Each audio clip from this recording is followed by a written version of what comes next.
In today's video, I'm going to teach you how to add a clickable link to text or elements. Let's start by getting the right thing selected. Click directly on the item you want to link.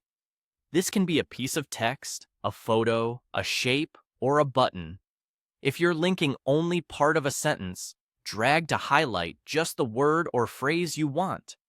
If you're working with a photo, sheet, or button, a single click should show selection handles or an outline, confirming it's selected. If you accidentally enter text editing mode inside an element, click once outside to exit, then click the element again so it's fully selected.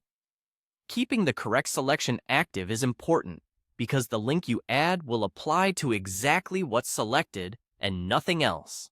Now, let's add the link. You have two easy options, and you can use whichever feels more natural. The first way is through the context menu. With your text or element still selected, use your device's right-click action and choose Link from the menu that appears. This is quick and handy when your cursor is already near the item. The second way is through the top toolbar. Again, make sure the same item is selected. Then look for the link option in the toolbar, often shown as a chain icon, and click it. Both methods do the same thing, so it's purely a matter of preference. Once you've opened the link field, type or paste your URL. A reliable approach is to copy the full address from your browser and paste it directly to avoid typos. Make sure the link includes the proper beginning, like HTTP or HTTPS, so it works correctly. If you're typing it by hand, double-check for extra spaces or stray punctuation at the end. Those can break a link without being obvious. When it looks good, press Enter. That confirms your choice and applies the link to your selected text or element.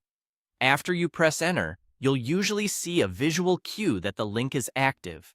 Text might change color or get an underline, and elements like photos, shapes, or buttons may show a small link indicator when selected. If you notice anything off, such as the wrong word being linked or a typo in the address, simply select the item again and repeat the same quick process to update it. That's all there is to it. Select the content, open the link command, either by right-clicking or, from the top toolbar, paste your URL and press Enter. Simple, clear, and done.